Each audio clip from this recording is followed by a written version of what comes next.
Hello, greetings. This is Gilles Mention. I thought I'd come and say hello. Wish you a really good day. I hope you're enjoying this transformational energy. There is so much that is afoot that is getting ready. What we want is to reside in truth. The more we reside in truth, the more higher light we can receive. And we need to return to this purity and innocence. We are totally pure and totally innocent. Once we let go of all forms of judgment upon ourselves, we can move back into this state of purity and innocence and continue to perfect ourselves.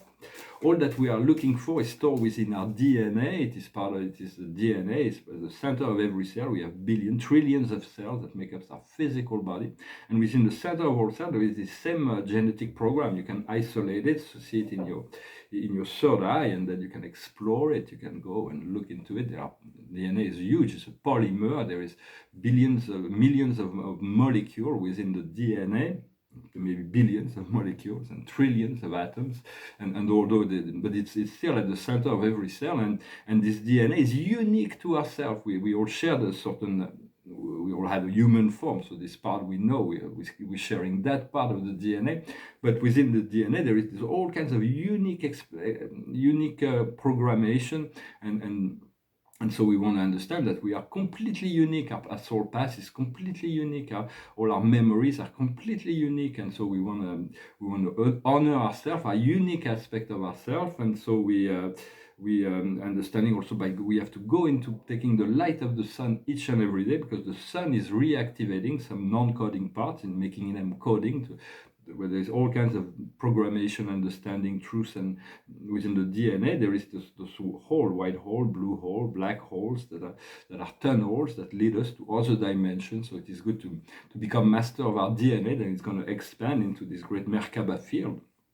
And we also want to open this chakras in the back of our neck, which is called a well of dream, the cerebellum. It is the third brain. Once both of the brains, the upper brains are activated and balanced out, the cerebellum is opening up. That gives us access to all kinds of amazing power, what's called marvelous power in traditional Buddhism.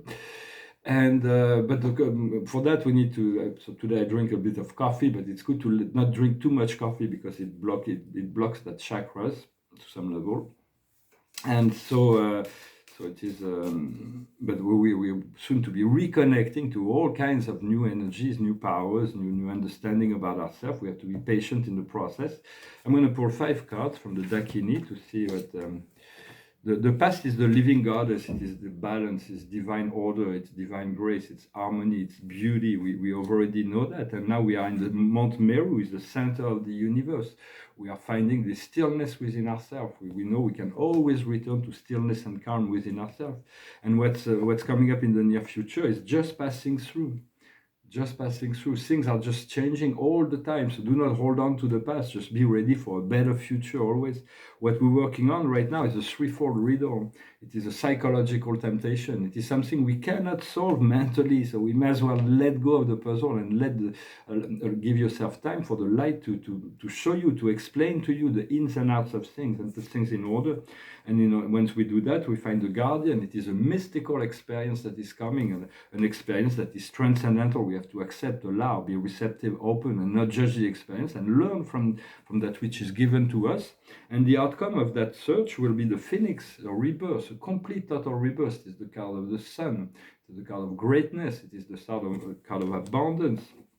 It is love, it is power, empowerment, and all that is right there. So I hope it resonates with you and you can die and be reborn as the phoenix from your ashes. I wanted to discuss briefly the idea that Jupiter, the magnificent planet Jupiter, is inhabited, as we do not know that yet, but advanced civilization that live in Jupiter is quite physical inside and above the cloud, under the clouds. And it is ascending, and Mars and Venus are being reactivated. There is this atmosphere that are going to be recreated, an ocean that will return to Mars and Venus. Mars was an under-breather, and Venus were over-breather. We are mid-breather here, but eventually we're going to be able to stabilize those two systems, and Maldek will be reassembled There is also the alignment with the sun, the return of the planet Nibiru that's aligning with the sun, but it's in the end of the Federation. It is here to assist. It will not interfere negatively with the ascension path. It will, in the contrary, it is assisting in putting an end to the old cycle. Mother Sekhmet is assisting with that. It's about putting an end to the old, to the old cycles of duality. For this new truth that is coming is dissolving, cancelling certain reality or beliefs that we had before, or it is making them stronger and deepening them. So it's about, we have to work with that every day and find this inner center, this inner peace and stillness. On January 12, 2020, there will be a perfect alignment between Pluto and Saturn.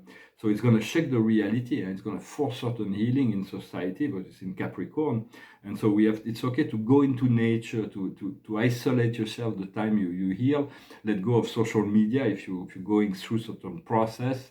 For me, I had to go, when I went through my process, I had to come into the internet. So sometimes I'm sorry, I express certain frustration that I had to go through, but it's all over now. But if you need to do that, it's okay to be alone, to not be interactive with the world when you're doing this healing, and do meditation, go into nature.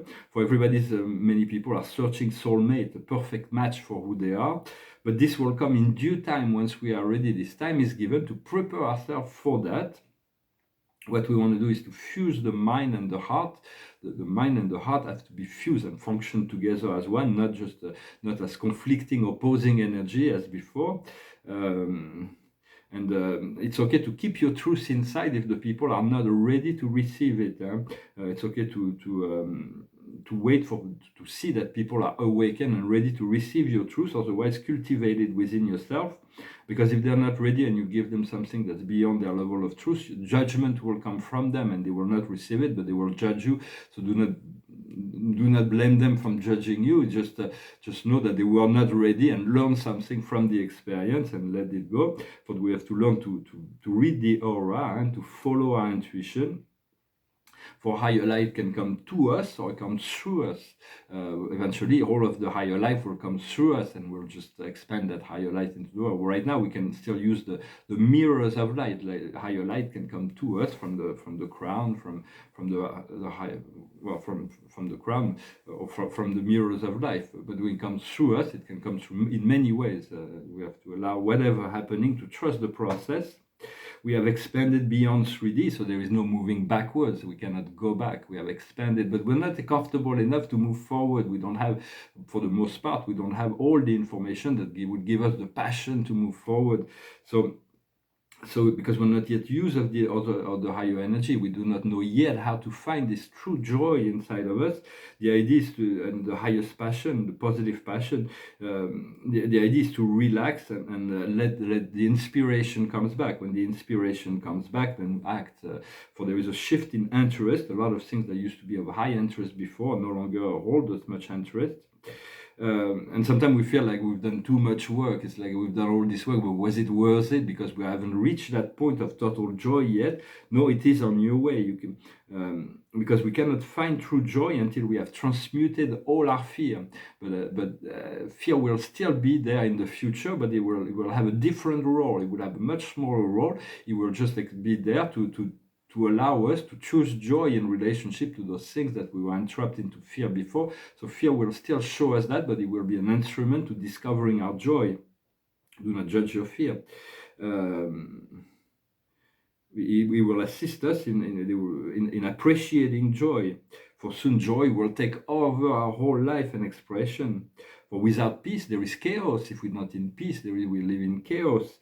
And so we have to choose to create peace. And when chaos comes into our mind in some emotion of different sort forms, then we have to refuse to participate in the drama. And be grateful that you can remain calm when there is all kinds of chaos that happening in the world. Have this gratitude. Well, I hope this message was interesting for you. Behind me is a portrait. I've done hundreds of portraits. I think they have really good energies. They're very powerful energies. But this one is like a woman with this easel next door. I'm going to frame them and catalog them. And this is just the beginning, the first step of a new astrological self-portrait. So it's gonna, it's gonna be, it's gonna be a self-portrait. So the face is gonna change. Of course, this is just the beginning, and it's got the position of Salvador Mundi, of Leonardo da Vinci, where he's pointing here towards the sun. My sun in Pisces with the ascendant. But this one is kind of small. I couldn't put all the planets. I'm going to work on a much larger format. And then there's the 12 constellation around it. But the colors, this is just the early beginning stage of it. So I document it. It's not, of course, it's not. It cannot reveal what it's going to look like at the end, but I trust that it's still a process. The process is really enjoyable to create this. I'm going to pull one more card and sing a song. It's a song that was on top of my pile, an old song from, I think it was Procol Harum who sang that in 1967. It goes like this. We skip the light, fandango, turn cartwheels, cross the floor.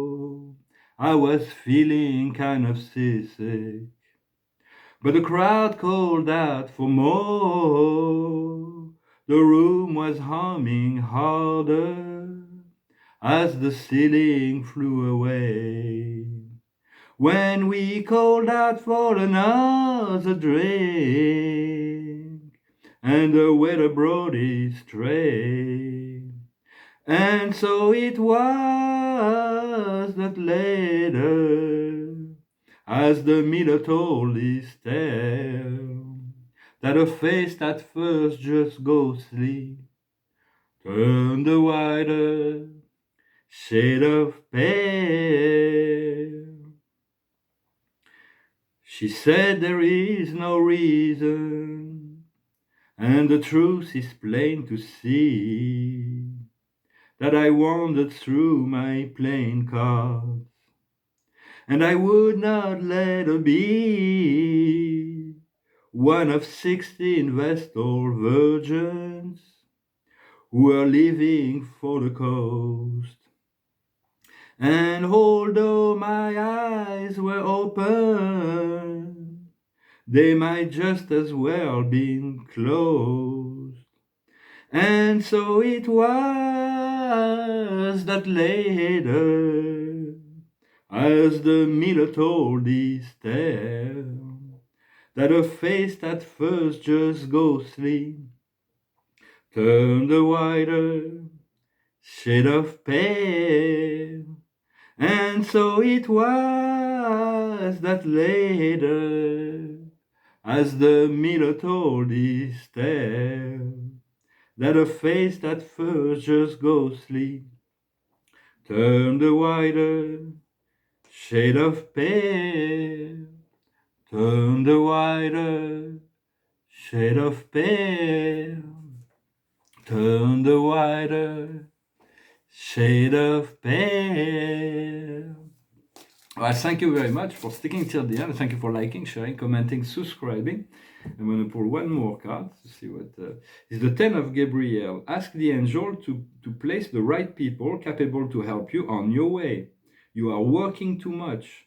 You are always doing too much to please others. So it's no longer about the pleasing others, because it's they're getting you. They have those habits of depending on us for certain things they should do themselves. So do not do things for others. Do things because your intuition, your heart, your mind, your deepest intuition tells you it is the right thing to do. That will bring you joy and fulfillment.